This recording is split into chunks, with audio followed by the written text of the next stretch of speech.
7 jenis orang yang diberkati Tuhan. Jangan lewatkan ini. Lihat aku. Kamu tidak harus kaya untuk diberkati.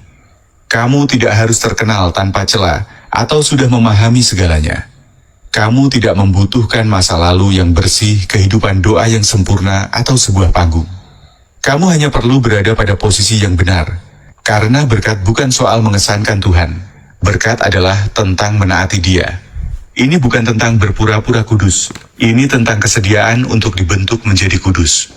Dan ini bukan tentang menjadi kuat. Ini tentang berserah. Lihatlah, dunia mengatakan bahwa berkat adalah milik mereka yang lantang berbakat dan dikenal banyak orang.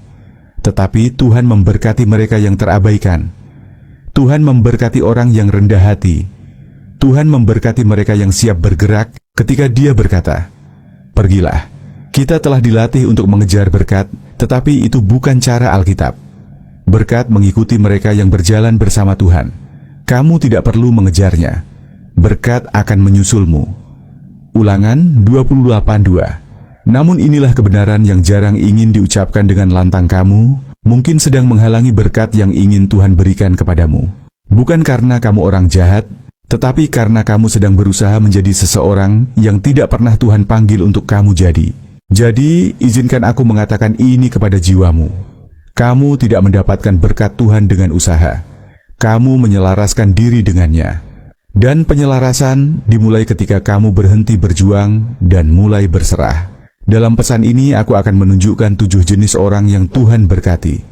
Dan tidak, itu bukan mereka yang memiliki riwayat hidup sempurna atau agama yang terlihat rapi. Itu adalah mereka yang berkata, "Tuhan, aku tidak punya banyak, tetapi aku milikmu." Jika itu kamu, bersiaplah, karena surga tertarik kepada hati yang sepenuhnya miliknya. Sekarang mari kita mulai. Nomor 1, orang yang taat. Mereka mengikuti Tuhan ketika itu tidak masuk akal. Mari kita jujur, ketaatan tidak populer, tidak mendapat tepuk tangan, tidak viral, tetapi dalam ekonomi surga ketaatan adalah segalanya. Tuhan tidak memberkati ide, Dia memberkati ketaatan. Dan sebagian dari kalian sedang menunggu berkat yang sebenarnya sedang menunggu penyerahanmu. Lihatlah Nuh, Tuhan menyuruhnya membangun sebuah bahtera besar di tengah tanah yang kering. Tidak ada hujan, tidak ada awan, tidak ada ramalan badai, hanya sebuah firman dari Tuhan. Dan apa yang Nuh lakukan? Dia tidak berdebat, dia tidak menunda, dia tidak menuntut tanda, dia taat. Dan karena ketaatannya, air bah tidak menghancurkannya. Air bah justru mengangkatnya. Dengarkan, baik-baik, ketaatan mungkin terlihat bodoh di mata manusia, tetapi terlihat setia di mata Tuhan. Dan Tuhan selalu memberkati kesetiaan. Kita berpikir berkat mengikuti kenyamanan, tetapi dalam kitab suci berkat mengikuti perintah. Abraham meninggalkan segala yang dikenalnya hanya berdasarkan sebuah firman. Musa menghadapi Firaun hanya dengan sebuah tongkat. Petrus melangkah keluar dari perahu di tengah badai. Maria berkata, "Sesungguhnya aku ini hamba Tuhan. Jadilah padaku menurut perkataanmu," ketika persetujuannya bisa saja merenggut nyawanya. Mengapa? Karena ketaatan membuka upah dari surga. Bukan karena Tuhan berutang kepadamu, tetapi karena Dia mempercayai mereka yang taat. Dan disinilah hal ini menjadi sangat nyata bagimu. Terkadang perintah Tuhan tidak akan masuk akal. Itu akan bertentangan dengan logikamu. Itu akan meregangkan zona nyamanmu. Itu akan memaksamu untuk membungkam suara keraguan dan tetap melangkah. Tetapi jika kamu menginginkan apa yang Tuhan miliki, kamu harus bergerak ketika Dia berbicara. Ketaatan yang ditunda tetaplah ketidaktaatan. Ketaatan sebagian tetaplah pemberontakan. Sebagian dari kalian sedang berdoa meminta kejelasan, padahal Tuhan sedang menunggu jawaban yamu.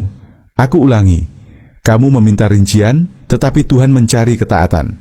Karena berkat tidak datang kepada orang yang mengetahui seluruh rencana. Berkat datang kepada orang yang bergerak hanya berdasarkan sebuah bisikan. Jadi inilah pertanyaan yang perlu kamu pergumulkan. Apa yang sudah Tuhan katakan untuk kamu lakukan, tetapi masih kamu hindari? Perintah apa yang belum kamu selesaikan, yang sedang menghalangi tingkat berkat berikutnya dalam hidupmu? Karena ini bukan tentang kesempurnaan. Ini tentang izin. Tuhan tidak mencari yang paling berbakat. Dia mencari yang paling taat. Dan ketika Dia menemukan orang itu, Dia membuka tingkap-tingkap surga. Jangan menunggu air bah datang baru membangun bahtera. Berkat adalah milik mereka yang bergerak sebelum badai datang. Jadi bergeraklah, karena ketika ketaatan memimpin jalan berkat selalu mengikuti nomor 2 orang yang hancur. Mereka membiarkan Tuhan memakai luka-luka mereka. Kamu pikir kehancuranmu mendiskualifikasimu? Tidak, itu justru bisa menjadi alasan utama mengapa Tuhan akan memberkatimu. Kita hidup di dunia yang menyembunyikan kelemahan, mengedit rasa sakit, dan menyaring kegagalan. Tetapi Tuhan berlari menuju orang yang hancur. Dia tidak membutuhkan kekuatanmu. Dia membutuhkan penyerahanmu. Lihatlah Daud, seorang raja yang perkasa ya, tetapi juga seorang yang hancur. Dia jatuh, dia gagal, dia menangis. Namun Tuhan tetap menyebutnya seorang yang berkenan di hatiku. Mengapa? Karena Daud tidak menyembunyikan lukanya. Dia membawanya kepada Tuhan. Lihatlah Petrus. Dia menyangkal Yesus bukan sekali, bukan 2 kali, tetapi 3 kali. Namun Yesus tetap berkata, "Gembalakanlah domba-dombaku." Yesus tetap mempercayakannya untuk berkhotbah dalam khotbah yang melahirkan gereja. Karena kegagalan bukanlah akhir ketika bertemu dengan kasih karunia Tuhan. Musuh ingin kamu percaya bahwa kamu terlalu rusak untuk dipakai. Tetapi Tuhan memberkati orang-orang yang berdarah dan tetap kembali kepadanya. Kamu mungkin berkata, "Aku belum utuh." Itu baik karena Tuhan melakukan pekerjaan terbaiknya dengan kepingan-kepingan yang hancur. Dia tidak membuangnya. Dia membangun mezbah dengan kepingan itu. Mezbah kesaksian, mezbah belas kasihan, mezbah kuasa. Berkat tidak ditemukan dalam berpura-pura baik-baik saja. Berkat ditemukan dalam pengakuan Tuhan, "Aku tidak baik-baik saja, tetapi aku milikmu." Disitulah kesembuhan dimulai. Disitulah urapan mengalir. Disitulah surga menjamah bumi. Dan dengarkan ini, rasa sakitmu tidak sia-sia. Luka-lukamu memiliki cerita. Air matamu terlihat. Setiap tetesnya. Tuhan tidak menyia-nyiakan penderitaan. Dia mengubah kubur menjadi taman abu, menjadi keindahan, dan retakan menjadi aliran urapan. Jadi berhentilah mendiskualifikasi dirimu sendiri. Kamu tidak perlu berkilau dan tanpa noda. Kamu hanya perlu nyata dan bertobat. Tuhan tidak memberkati mereka yang tampil. Dia memberkati mereka yang mencurahkan. Curahkan dukamu. Curahkan malumu. Curahkan penyesalanmu. Dan lihat bagaimana Dia mencurahkan kembali sukacita, damai, sejahtera, pemulihan, dan tujuan. Kamu pikir kamu tidak layak. Justru kamu adalah jenis orang yang Tuhan senangi untuk dipakai. Nomor 3, orang yang rendah hati. Mereka tahu bahwa mereka membutuhkan Tuhan. Tuhan dapat memberkati banyak hal, tetapi Dia tidak dapat memberkati kesombongan. Orang sombong berpikir mereka bisa melakukannya sendiri. Orang rendah hati tahu bahwa mereka tidak bisa melangkah satu langkah pun tanpa Dia, dan itulah sikap yang Tuhan cari. Kamu tidak harus sempurna untuk diberkati, tetapi kamu harus rendah hati. Mengapa? Karena kerendahan hati adalah magnet surga. Tuhan menentang orang yang sombong, tetapi memberikan kasih karunia kepada orang yang rendah hati. Yakobus 4:6.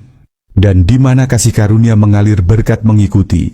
Lihatlah Maria, seorang remaja belum menikah, tidak dikenal, tetapi dipilih untuk mengandung Mesias.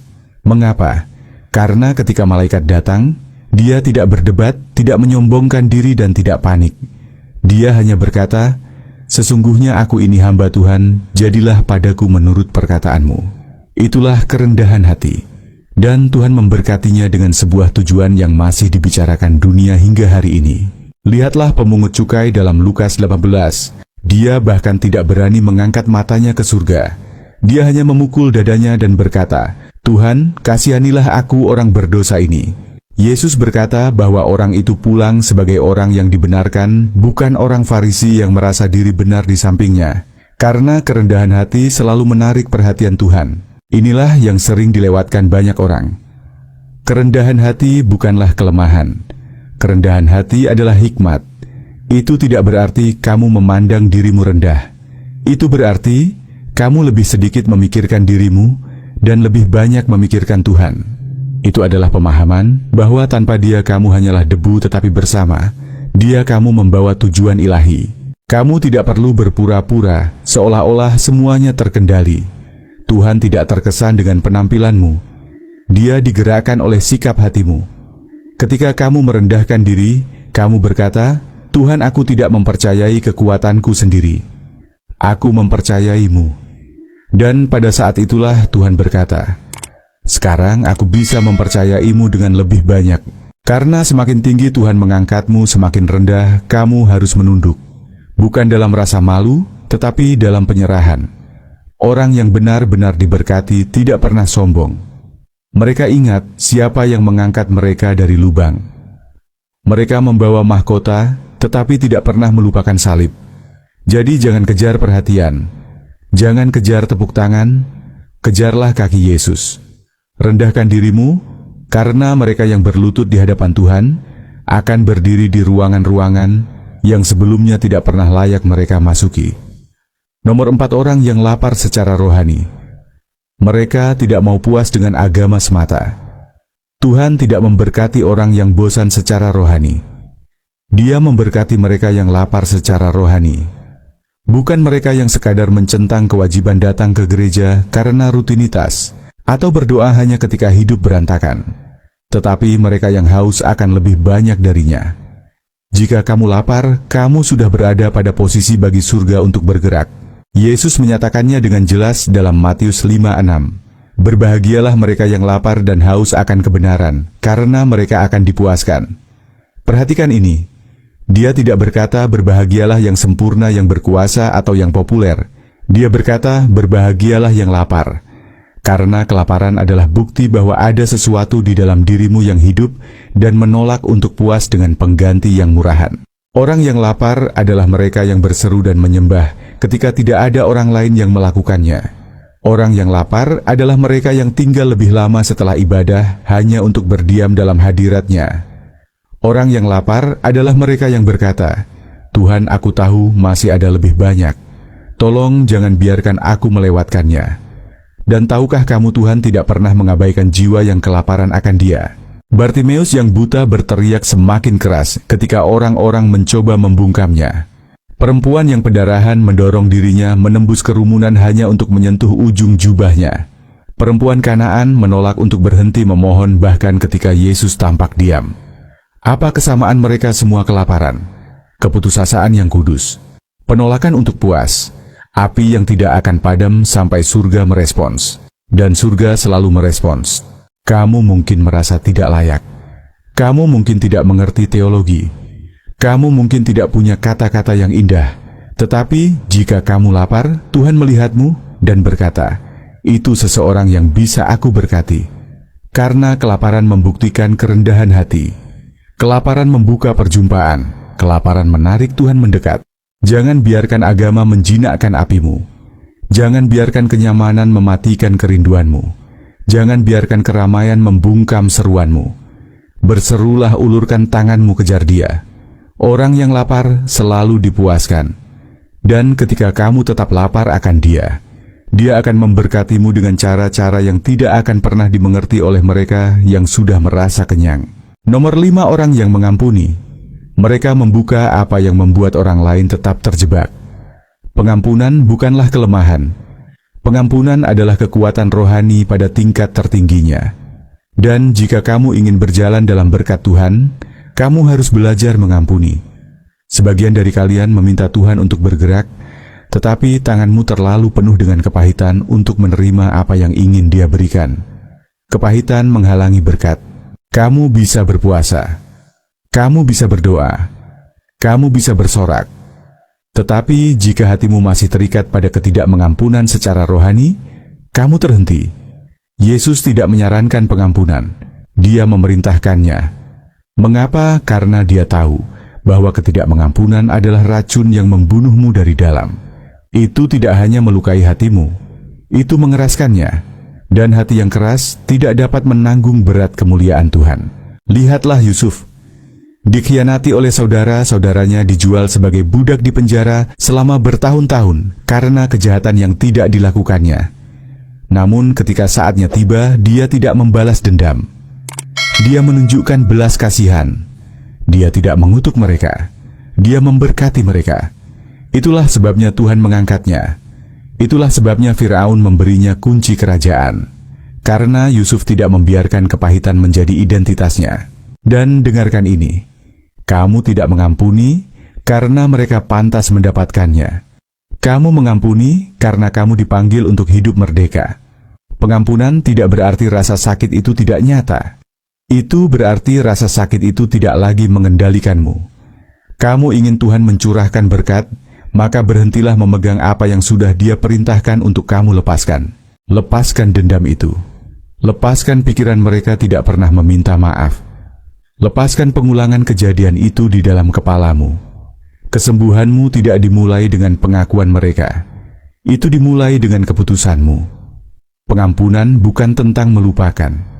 Pengampunan adalah menyerahkan hak untuk membalas. Itu adalah berkata, Tuhan, aku mempercayakan keadilan kepadamu, dan aku memilih damai. Dan inilah misterinya. Semakin kamu mengampuni, semakin kamu merdeka. Dan semakin kamu merdeka, semakin banyak yang bisa kamu terima. Tuhan memberkati hati yang mau melepaskan. Karena ketika tanganmu kosong dari kepahitan, tanganmu siap dipenuhi dengan kemurahan. Nomor 6 orang yang setia. Mereka tidak menyerah di musim yang sunyi. Izinkan aku berbicara langsung kepada rohmu. Kesetiaan masih penting. Bukan jenis yang mencolok. Bukan yang memamerkan setiap langkah di media sosial. Tetapi kesetiaan yang tenang, konsisten, dan tersembunyi. Kesetiaan yang tetap hadir ketika tidak ada yang bertepuk tangan. Kesetiaan yang berkata ya kepada Tuhan, bahkan ketika terasa seperti tidak ada apa-apa yang terjadi. Orang seperti inilah yang Tuhan berkati. Karena siapapun bisa menyembah ketika segalanya mudah. Siapapun bisa berkata, Tuhan itu baik ketika pintu-pintu terbuka lebar. Tetapi mereka yang tetap setia, ketika surga terasa diam, merekalah yang Tuhan percayai dengan kuasa yang sejati. Lihatlah Rut. Dia kehilangan suaminya, meninggalkan tanah kelahirannya, mengikuti mertuanya menuju kehidupan miskin. Dia tidak mengejar status. Dia tidak mencari tepuk tangan. Dia hanya tinggal, dia melayani, dia memungut bulir-bulir gandum di ladang yang bukan miliknya. Dan karena kesetiaannya Tuhan membawakan Boas kepadanya. Tuhan memberinya sebuah warisan. Tuhan menuliskan namanya dalam silsilah Yesus Kristus. Apakah kamu melihatnya kesetiaan di ladang yang tidak diperhatikan, membuka takdir yang tidak pernah diharapkan siapapun? Tuhan melihat mereka yang bertahan, yang melayani, yang berkata, aku lelah, tetapi aku tidak berhenti. Mereka yang berkata, ini tidak seperti yang kubayangkan, tetapi aku tetap tertanam. Sebagian dari kalian sedang berada dalam musim yang sunyi. Rasanya seperti kamu tidak terlihat, seperti tidak ada yang bertumbuh, seperti doamu memantul kembali dari langit-langit. Tetapi apa yang kamu sebut terkubur Tuhan, sebut tertanam. Dan jika kamu tidak menyerah, kamu akan melihat tuaian. Galatia 6:9 berkata, janganlah kita jemu-jemu berbuat baik, karena pada waktunya kita akan menuai jika kita tidak menjadi lemah. Kesetiaanmu sedang menimbun kemurahan. Ketaatanmu sedang menyiapkan kelimpahan. Konsistensimu sedang membangun sesuatu yang akan Tuhan berkati. Jadi, jangan pergi hanya karena suasananya sunyi. Jangan mencabut apa yang masih Tuhan sirami. Jangan mengutuk tanah yang masih Tuhan garap. Dunia merayakan keberhasilan yang keras dan mencolok, tetapi Tuhan menghormati kesetiaan yang tenang. Kamu mungkin merasa tidak terlihat sekarang, tetapi surga sedang memperhatikan. Dan ketika Tuhan melihat kesetiaan, Dia berkata, sekarang aku bisa mempercayai mereka dengan lebih banyak. Tetap teguh, tetap tertanam, karena terobosan tidak datang kepada mereka yang mengejar kebisingan. Terobosan datang kepada mereka yang tetap setia dalam keheningan. Nomor 7 orang yang tersedia. Mereka berkata ya, meskipun merasa tidak layak. Tuhan tidak mencari orang yang sempurna. Dia mencari orang yang tersedia. Orang-orang yang berkata, ini aku Tuhan, bahkan ketika mereka gemetar, bahkan ketika mereka tidak memiliki rencana lengkap, bahkan ketika mereka merasa tidak memenuhi syarat. Kamu pikir kamu harus merapikan semuanya terlebih dahulu sebelum Tuhan bisa memakaimu. Itu salah, kamu hanya perlu bersedia. Yesaya tidak berkata, utuslah aku setelah aku siap. Dia berkata, ini aku utuslah aku." Dan jawabannya itu mengubah segalanya. Musa gagap, Gideon bersembunyi, Ester ketakutan, Yeremia merasa dirinya terlalu muda. Tetapi mereka tersedia, dan ketersediaan membuka pintu yang tidak pernah bisa dibuka oleh talenta. Tuhan tidak menunggu kamu menjadi sempurna. Dia menunggu kamu berkata ya. Karena ketika kamu memberikan kelemahanmu kepadanya, Dia memberikan kuasanya kepadamu. Ketika kamu memberikan ketakutanmu kepadanya, Dia memberikan apinya kepadamu. Ketika kamu memberikan kekosonganmu kepadanya, Dia memenuhinya dengan tujuan.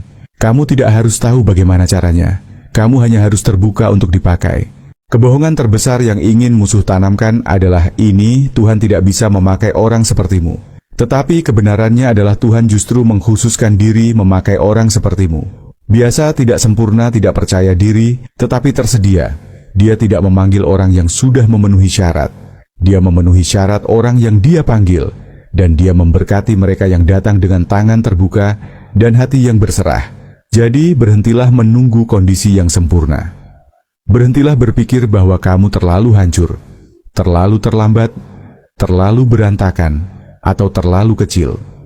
Jika Tuhan bisa memakai seorang gembala remaja untuk mengalahkan raksasa, seorang nelayan untuk memimpin gereja, dan seorang perempuan di tepi sumur untuk memulai kebangunan rohani, Dia juga bisa memakai kamu. Yang Dia butuhkan hanyalah jawaban darimu. Jadi hari ini katakanlah dengan berani, "Aku memang belum memahami semuanya, tetapi aku tersedia." Dan ketika Tuhan mendengar itu, Dia mencurahkan berkat. Surga bergerak, dan hidupmu menjadi sebuah mukjizat yang sedang berlangsung. Kesimpulannya, kamu lebih dekat dengan berkat daripada yang kamu kira. Izinkan aku mengatakan sesuatu kepadamu. Musuh berharap kamu tidak pernah menyadari bahwa kamu tidak perlu mengejar berkat Tuhan. Kamu hanya perlu menjadi pribadi yang Tuhan senangi untuk Dia berkati. Dan sekarang kamu tahu siapa mereka. Bukan orang yang sombong, bukan yang terlihat rapi dan sempurna. Bukan mereka yang memiliki kehadiran gereja tanpa celah atau masa lalu yang bersih.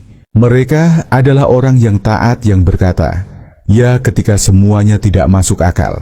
Mereka adalah orang yang hancur yang membawa luka-luka mereka dan tetap percaya bahwa Tuhan sanggup menyembuhkan. Mereka adalah orang yang rendah hati, yang tahu bahwa mereka tidak bisa menarik satu napas pun tanpa belas kasihannya. Mereka adalah orang yang lapar, yang menolak puas dengan agama yang kering, dan terus berseru meminta lebih darinya. Mereka adalah orang yang mengampuni, yang membuka pintu dengan melepaskan apa yang pernah melukai mereka.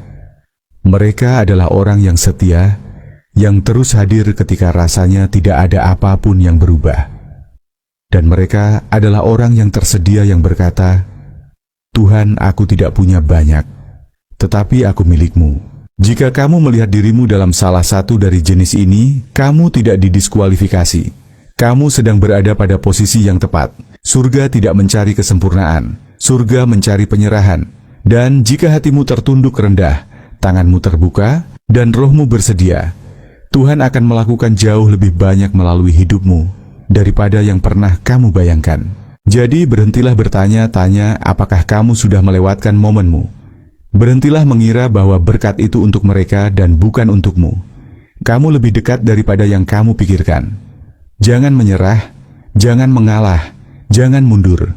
Karena ketika Tuhan menemukan jiwa yang bisa, Dia percayai hati yang berkata, "Ya, hidup yang kosong dari kesombongan dan penuh dengan Dia." Dia akan mencurahkan berkat yang tidak bisa dihalangi oleh siapapun, oleh iblis manapun, atau oleh badai apapun. Inilah waktumu, inilah momenmu. Jangan hanya percaya pada berkat Tuhan. Hiduplah seolah-olah kamu diciptakan untuk membawa berkat itu karena memang demikianlah adanya. Dan jika kamu masih bernapas, itu berarti Tuhan belum selesai memberkati. Dia baru saja memulainya. 7 jenis orang yang diberkati Tuhan. Jangan lewatkan ini. Dengarkan baik-baik. Kamu tidak harus kaya untuk diberkati. Kamu tidak harus terkenal tanpa celah atau sudah memahami semuanya. Kamu tidak memerlukan masa lalu yang bersih, kehidupan doa yang sempurna, atau sebuah panggung besar. Yang kamu butuhkan hanyalah berada pada posisi yang benar. Karena berkat bukan tentang mengesankan Tuhan. Berkat adalah tentang menaati Dia. Ini bukan tentang berpura-pura kudus. Ini tentang kesediaan untuk dibentuk menjadi kudus. Dan ini bukan tentang menjadi kuat. Ini tentang hidup yang berserah. Dunia berkata bahwa berkat adalah milik mereka yang bersuara keras berbakat dan dikenal banyak orang. Tetapi Tuhan memberkati mereka yang sering diabaikan. Tuhan memberkati orang yang rendah hati. Tuhan memberkati mereka yang siap bergerak ketika Dia berkata, "Pergilah." Kita telah diajari untuk mengejar berkat, tetapi itu bukan jalan Alkitab. Berkat mengikuti mereka yang berjalan bersama Tuhan. Kamu tidak perlu mengejarnya. Berkat akan menyusulmu dan melampauimu seperti yang tertulis dalam Ulangan 20:2. Namun ada kebenaran yang sulit diterima. Bisa jadi kamulah yang sedang menghalangi berkat yang Tuhan ingin berikan. Bukan karena kamu jahat, tetapi karena kamu berusaha menjadi seseorang yang tidak pernah Tuhan panggil untuk kamu jadi. Dengarkan ini baik-baik. Kamu tidak mendapatkan berkat Tuhan dengan usaha keras. Kamu menyelaraskan dirimu dengannya. Dan penyelarasan dimulai ketika kamu berhenti memaksakan kehendakmu sendiri dan mulai berserah sepenuhnya. Tuhan tidak tertarik pada agama yang dipoles rapi. Dia tertarik pada hati yang jujur. Dia tidak mencari orang dengan riwayat hidup yang sempurna. Dia mencari orang yang berkata, "Tuhan, aku tidak punya banyak, tetapi aku milik-Mu." Hati seperti itulah yang menarik perhatian surga. Hati yang tidak membanggakan diri. Hati yang tidak bersembunyi di balik penampilan. Hati yang bersedia taat meskipun tidak mengerti seluruh rencana. Berkat tidak datang kepada mereka yang tahu segalanya. Berkat datang kepada mereka yang percaya cukup untuk melangkah. Berkat tidak mengikuti kenyamanan. Berkat mengikuti ketaatan. Berkat tidak menunggu sampai kamu siap. Berkat bergerak ketika kamu berkata ya. Dan ketika kamu berkata ya, surga mulai bekerja.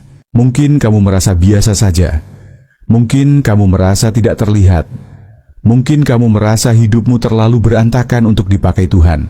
Tetapi justru disitulah berkat sering dimulai. Tuhan senang memakai orang-orang yang dunia pandang kecil. Tuhan senang bekerja melalui hidup yang berserah. Karena ketika berkat itu datang, tidak ada yang bisa mengklaim kemuliaan selain Dia. Jadi jangan menunda lagi. Jangan menunggu waktu yang terasa aman. Jangan menunggu sampai semua terasa jelas. Jika Tuhan sudah berbicara, bergeraklah. Karena ketaatan hari ini menentukan berkat esok hari. Dan ketika kamu berjalan bersama Tuhan, berkat tidak akan tertinggal di belakang. Berkat akan mengejarmu, menemukanmu, dan tinggal atas hidupmu. Kamu tidak melewatkan kesempatanmu. Kamu tidak tertinggal. Kamu tidak berada di luar jangkauan berkat Tuhan. Selama kamu masih bernapas, itu berarti Tuhan belum selesai bekerja dalam hidupmu. Berkatnya tidak ditentukan oleh masa lalumu, kegagalanmu, atau keterbatasanmu. Berkatnya ditentukan oleh sikap hatimu hari ini. Tuhan tidak mencari kesempurnaan. Dia mencari penyerahan. Dia tidak mencari orang yang terlihat kuat di luar. Dia mencari orang yang bersedia bersandar penuh kepadanya di dalam. Ketika hatimu tunduk, ketika tanganmu terbuka, ketika rohmu berkata, ya, surga merespons. Tidak ada manusia, tidak ada kuasa gelap, tidak ada badai kehidupan yang dapat menghentikan berkat yang Tuhan tetapkan bagi jiwa yang Dia percayai. Berhentilah membandingkan dirimu dengan orang lain. Berhentilah berpikir bahwa berkat itu hanya untuk mereka yang lebih berbakat, lebih dikenal, atau lebih rohani. Tuhan memberkati orang yang berjalan bersama-Nya, bukan mereka yang hanya terlihat rohani. Dia memberkati mereka yang taat, yang hancur, namun tetap datang kepadanya, yang rendah hati, yang lapar akan kebenaran, yang mengampuni, yang setia, dan yang tersedia. Jika kamu berkata, Tuhan, aku tidak punya banyak, ketahuilah bahwa itu tidak membuatmu kurang layak. Itu justru membuatmu siap. Karena Tuhan tidak pernah membutuhkan banyak dari manusia. Dia hanya membutuhkan hati yang sepenuhnya miliknya. Dari hati seperti itulah Dia membangun hidup yang berdampak, kesaksian yang hidup, dan berkat yang meluap. Jadi hari ini jangan hanya percaya bahwa Tuhan memberkati. Hiduplah sebagai seseorang yang diciptakan untuk membawa berkat itu. Hiduplah dengan ketaatan, dengan kerendahan hati, dengan kerinduan, dengan kesetiaan, dan dengan kesiapan. untuk berkata ya. Karena ketika Tuhan menemukan seseorang yang bisa, Dia percayai, Dia tidak menahan apapun. Inilah waktumu, inilah momenmu. Jangan menyerah, jangan mundur. Jangan membiarkan ketakutan, rasa tidak layak, atau suara masa lalu membungkam panggilan Tuhan atas hidupmu. Berkat Tuhan tidak sedang menjauh darimu. Berkat itu sedang mendekat. Dan ketika waktunya tiba, tidak ada apapun yang dapat menghentikannya. 7 jenis orang diberkati Tuhan. Jangan lewatkan ini. Jika kamu menemukan dirimu di dalamnya, itu bukan kebetulan. Itu adalah undangan, dan jawabanmu hari ini bisa mengubah segalanya.